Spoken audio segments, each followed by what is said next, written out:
नमस्कार, मैं प्रद्युम्न तिवारी आप सभी के समक्ष उपस्थित हूँ। मित्रों, आज हम बात करेंगे कि मघा नक्षत्र में जन्म लेने वाले व्यक्तियों का जीवन कैसा होगा। मित्रों, यदि आपका जन्म मघा नक्षत्र में हुआ है, यानी कि जिस दिन मघा नक्षत्र था उस दिन आपका जन्म हुआ है, तो ये सारी बातें जो यहाँ से बताई जा रही हैं ये आपके लिए हैं। मित्रों, यहाँ से हम मघा नक्षत्र में जन्म लेने वाले स्त्री और पुरुषों की अलग अलग चर्चा करेंगे, लेकिन आप स्त्री हों अथवा पुरुष हों, आप इसको पूरा सुनिएगा, क्योंकि स्त्रियों के जो गुण हम बताएंगे वो गुण पुरुषों में भी थोड़े रूप में घटेंगे और पुरुषों के जो गुण हम बताएंगे वो गुण स्त्रियों में भी थोड़े रूप में घटेंगे। इसलिए आप इसको पूरा सुनिएगा। तो आइए हम जान लेते हैं कि मघा नक्षत्र में जन्म लेने वाले व्यक्तियों का जीवन कैसा होगा। मित्रों, मघा नक्षत्र के स्वामी ग्रह केतु हैं और देवता पितरगण हैं। पितृ हमारे पूर्वजों की आत्मा है। मित्रों, मघा नक्षत्र में जन्म लेने वाले जातक की आँखें सिंह के समान होती हैं। वह परंपरावादी वंशवादी होता है। अपनी परंपराओं को श्रद्धा के साथ में मानने वाला होता है। जातक पूर्वजों और पालकों से मार्गदर्शन प्राप्त करने वाला, बड़ों का सम्मान करने वाला और शास्त्र प्रणाली के अनुसार अपने जीवन को जीने वाला होता है। जातक थोड़ा अहंकारी भी होता है। जातक समाज का नेता होता है, सामाजिक कार्यों में आगे रहता है और समाज में सम्माननीय होता है। मित्रों, मघा नक्षत्र में कुछ विभूतियों का जन्म भी हुआ है। मघा नक्षत्र में गुरु परमहंस योगानंद का जन्म हुआ है। मघा नक्षत्र में महर्षि महेश योगी का जन्म हुआ है। मघा नक्षत्र में मार्गरेट थैचर इंग्लैंड के प्रधानमंत्री का जन्म हुआ है।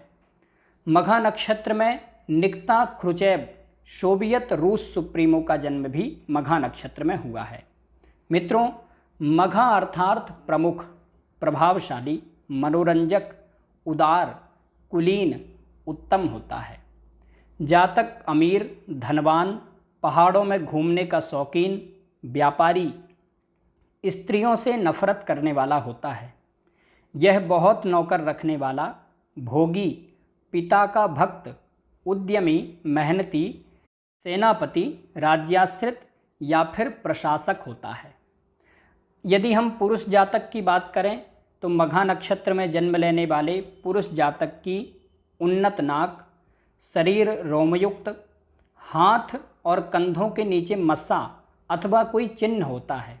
मध्यम कद, जातक ज़्यादा चालाकी नहीं करता, भोला भाला होता है। जातक उद्यमी और बुजुर्गों का सम्मान करने वाला, ईश्वर से डरने वाला, ईश्वर में श्रद्धा रखने वाला, कई विषयों का जानकार, विज्ञानों का ज्ञाता होता है। जातक सुखी जीवन जीने वाला, मृदुभाषी, अच्छी बातें करने वाला और कोलाहल से दूर रहने वाला, विद्वानों का प्रिय होता है। यह सांस्कृतिक फैलाव में बहुत समय गुजार देता है और अनेक सांस्कृतिक गतिविधियों में संलग्न भी रहता है। जातक विचारवान, योजनाकारियों से सद्व्यवहार करने वाला, अच्छे हृदय वाला होता है। दूसरों को नुकसान पहुंचाने की सोच नहीं रखता। किसी का नुकसान होने पर तुरंत ठीक करने वाला होता है और विघ्न संतोषियों और अड़चनकारियों से दूर रहने वाला होता है। व्यर्थ के झगड़ों में नहीं पड़ता है और इसी कारण से समाज में इसके दुश्मन भी बहुत होते हैं। जातक गरम मिजाजी, असत्य नहीं सहने वाला, झूठ से नफरत करने वाला, समाज और समूह के लिए कार्यकारी होने से जनप्रिय होता है। समाज में इसका सम्मान होता है। इसे आय हेतु व्यवसाय में परिवर्तन करना पड़ता है, कभी कभी व्यापार बदलना पड़ता है। इसके वरिष्ठ और कनिष्ठ दोनों से ही मधुर संबंध रहने के कारण दोनों के मध्य सेतु बन जाता है। जातक अपने छोटों से और बड़ों से सभी से अच्छा संबंध बना करके रखता है। जातक व्यवहारिक होता है। दाम्पत्य जीवन इसका बहुत सुखी रहता है। जातक की पत्नी अच्छी और विश्वसनीय होती है।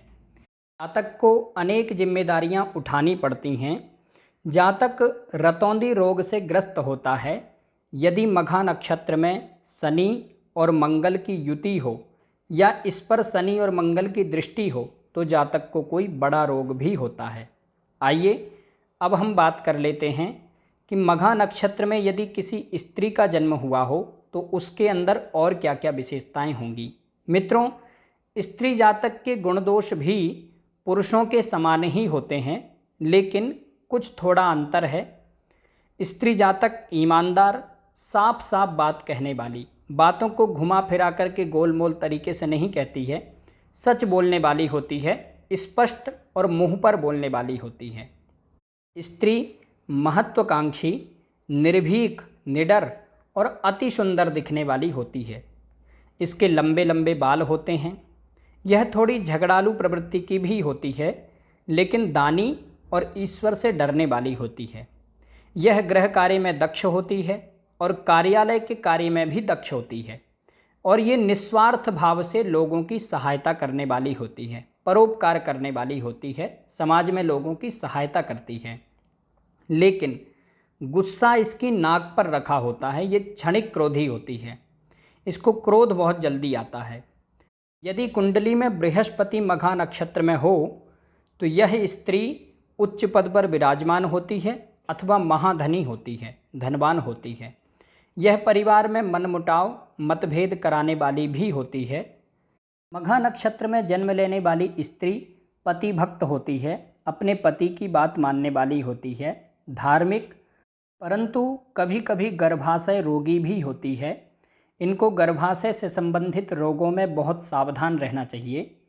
यह अपने ऊपर काबू रखने की क्षमता वाली होती है, धनी और चरित्रवान होती है, वफादार होती है, संपत्तिवान और विलासी भी होती है। मित्रों, अभी तक हमने स्त्री और पुरुषों की अलग अलग चर्चा की, लेकिन आप स्त्री हों अथवा पुरुष हों, आप इसको पूरा सुनिएगा, क्योंकि स्त्रियों के जो गुण हमने बताए हैं वो गुण पुरुषों में भी थोड़े रूप में घटेंगे, और पुरुषों के जो गुण हमने बताए हैं वो गुण स्त्रियों में भी थोड़े रूप में घटेंगे। इसलिए आप इसको पूरा सुनिएगा।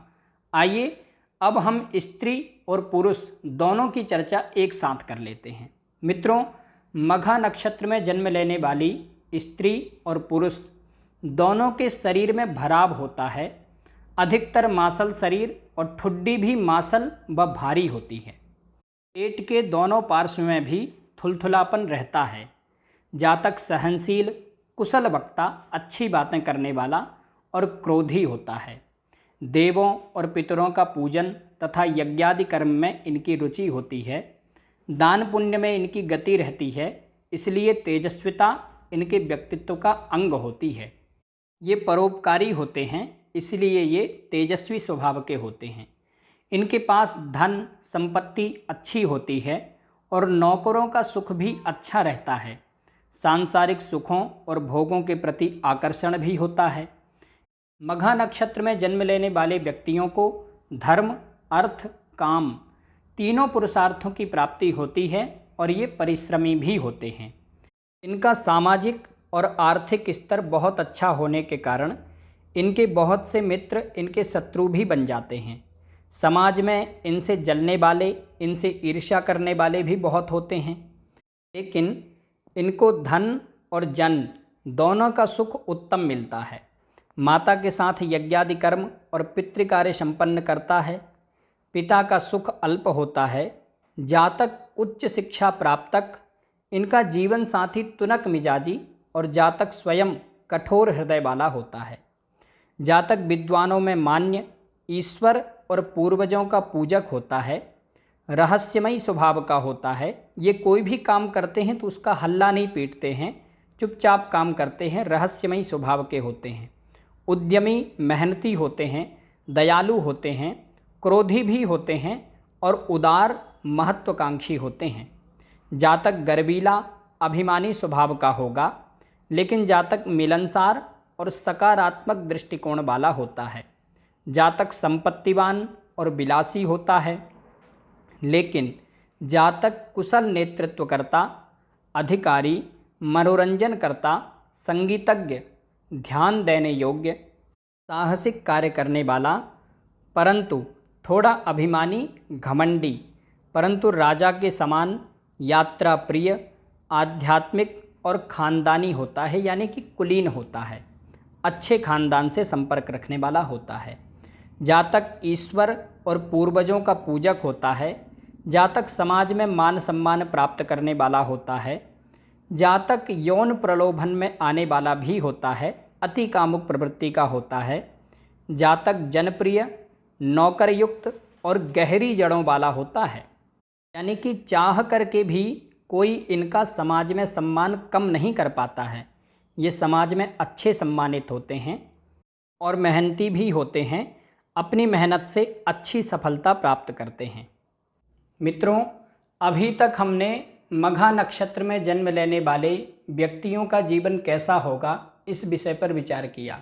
आइए अब हम जान लेते हैं कि मघा नक्षत्र के किस चरण में आपका जन्म हुआ है तो आपके अंदर और क्या क्या विशेषताएं होंगी। मित्रों, यदि आपका जन्म मघा नक्षत्र के प्रथम चरण में हुआ है तो आइए हम जान लेते हैं कि आपके अंदर और क्या क्या विशेषताएं होंगी। मित्रों, मघा नक्षत्र का प्रथम चरण शक्ति, शूरता, नेतृत्व, दया का द्योतक है। मघा नक्षत्र के प्रथम चरण में जन्म लेने वाले जातक मंदाग्नि से ग्रस्त, पेट से संबंधित रोग होते हैं। जातक साहसी, जातक की नासिका का अग्रभाग लाल होता है। जातक बड़े सिर वाला, उन्नत और मासल वक्षस्थल वाला होता है। मित्रों, मघा नक्षत्र का प्रथम चरण जातक का बहुत मजबूत स्वभाव दर्शाता है। जातक अत्यंत गंभीर स्वभाव का होगा। जातक अत्यंत शक्तिशाली, अहमानी, उच्च स्थिति प्राप्त करने वाला, विख्यात, न्यायाधीश या अभिभाषक, अधिकार युक्त होता है। इसे कट्टर दुश्मनी और अधिक शक्ति का उपयोग नहीं करना चाहिए। जातक को संतान सुख में कमी होती है, परंतु जातक राजमान्य होता है, समाज में सम्मानित होता है। आइए अब हम बात कर लेते हैं कि मघा नक्षत्र के दूसरे चरण में जन्म लेने वाले जातकों में क्या क्या विशेषताएं होंगी। मित्रों, मघा नक्षत्र का दूसरा चरण चेतना का, कर्तव्य का, संगठन और अनुग्रह का द्योतक है। जातक का चौड़ा ललाट, चार कोने वाला शरीर, छोटे नेत्र, लंबी भुजा, उन्नत वक्षस्थल, लंबी ऊंची नाक वाला, अल्प क्रोधी होता है। यह चरण व्यवहार में शालीनता और निम्न स्तरीय अहंकार को दर्शाता है। इसके पास अधिकार और शक्ति होते हैं, लेकिन यह फिर भी कूटनीति से भौतिक लक्ष्य को प्राप्त करता है। इस कारण जातक कूटनीतिज्ञ, राजनीतिज्ञ, प्रबंधक, प्रशासक आदि भी होता है। जातक संतानवान और धनवान होता है। आइए अब हम बात कर लेते हैं कि मघा नक्षत्र के तीसरे चरण में जन्म लेने वाले व्यक्तियों में क्या क्या विशेषताएं होंगी। मित्रों, मघा नक्षत्र का तीसरा चरण विद्वत्ता, खोज और रचनात्मकता का द्योतक है। तीसरे चरण में जन्म लेने वाले जातक घने रोम वाला, चकोर, ऊंची नाक, लंबी भुजा, गोल गले वाला, मोह ममता से परे, जातक अत्यंत मेधावी, समय निकालकर मित्रों में व्यतीत करने वाला, कार्यालय समय बाद तनाव मुक्ति का ज्ञाता होता है। यह अति उच्च शिक्षा प्राप्त करता है, बुद्धिजीवी होता है।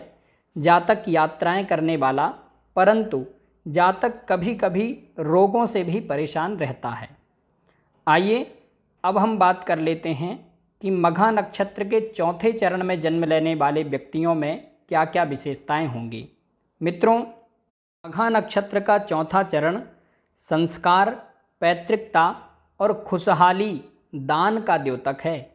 जातक चिकनी और तैलीय त्वचा वाला, गौर वर्ण का, लंबे और सुंदर नेत्र वाला, आकर्षक परंतु बेसुरी आवाज वाला, कोमल केस वाला और मेढक के समान पेट वाला, कम खुराक वाला होता है। समाज में बड़े अधिकार प्राप्त जातक के लिए यह चरण शुभ नहीं है, क्योंकि मघा नक्षत्र के चौथे चरण में जन्म लेने वाला जातक महत्वपूर्ण निर्णय लेने के समय भावुक होकर अपने लगाव के प्रति झुक जाता है। यह दया बहुत जल्दी करता है, दयालु स्वभाव का होता है। यह छानबीन करने वाला, पुरातत्ववेत्ता, बुद्धिमान, विद्वान और संतानवान होता है। मित्रों, आज हमने मघा नक्षत्र में जन्म लेने वाले व्यक्तियों का जीवन कैसा होगा इस विषय पर विचार किया। आज के लिए बस इतना ही। आशा करता हूँ कि ये जानकारी आपके लिए सहायक होगी। नमस्कार।